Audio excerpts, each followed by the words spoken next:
220 volts. Ito ay mumurahin lang kasi nga budget build. Itong mga ka-DIY ay para sa maliliit lang na AC devices kagaya ng laptop, TV, o kaya AC fan.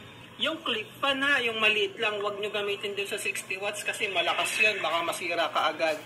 Siyempre, kailangan nyo rin ng wire pala para i-connect yung battery sa ating charge controller. At siyempre yung battery, ito nga, nakakabili kayo nito 1,000 pesos mga ka-DIY base dun sa example natin.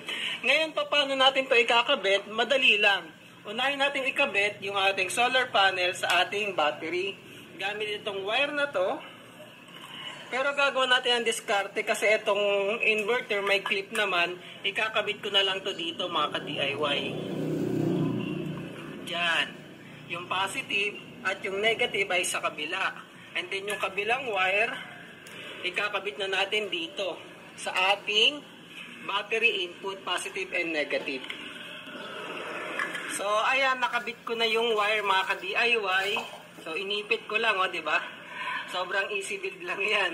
Tapos, yung kabila ng wire, ito ay kabit na natin sa ating solar panel, ay charge controller. So, positive, negative lang, yung pula, yung positive. Ayun lang, hindi kasya.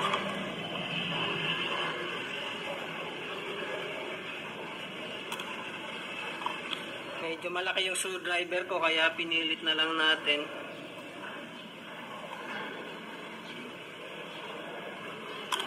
So, positive and negative.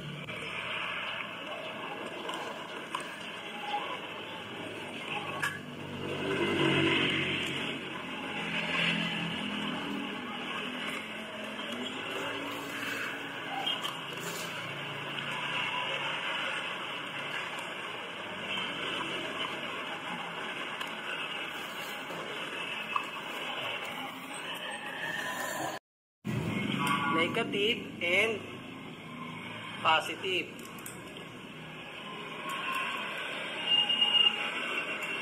So, ayan, nakita nyo, nabuhay na ang ating charge controller.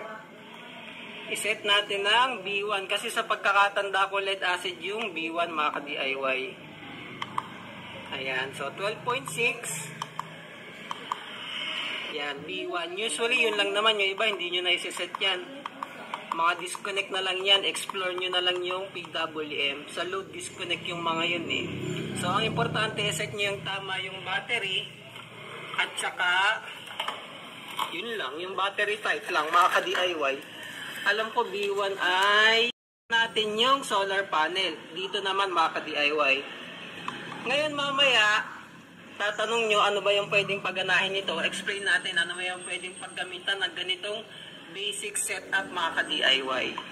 So, pwede na to sa bukid, sa mga kubo, o kaya backup pang emergency pag panahon ng kalamidad mga ka-DIY. Kasi 'di ba, napaka-basic lang. May inverter ka na, battery at saka solar panel. So, kabit natin yung solar panel. So, ayan. Positive, negative lang din yan mga ka-DIY. So, yung positive natin ay yung red, blue yung negative. Pag magkakabit pala kayo ng battery at solar panel sa PWM, sa solar charge controller, unahin nyo lagi yung battery. Kasi baka masira yung charge controller nyo kapag inunan nyo yung solar panel. Tapos kapag babaklasin naman, unahin nyo yung solar panel, saka yung battery.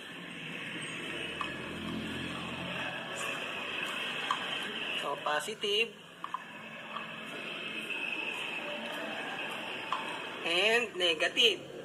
So, ayun, nakita nyo, nagkaroon na ng logo ng solar panel. So, charging na yung ating battery.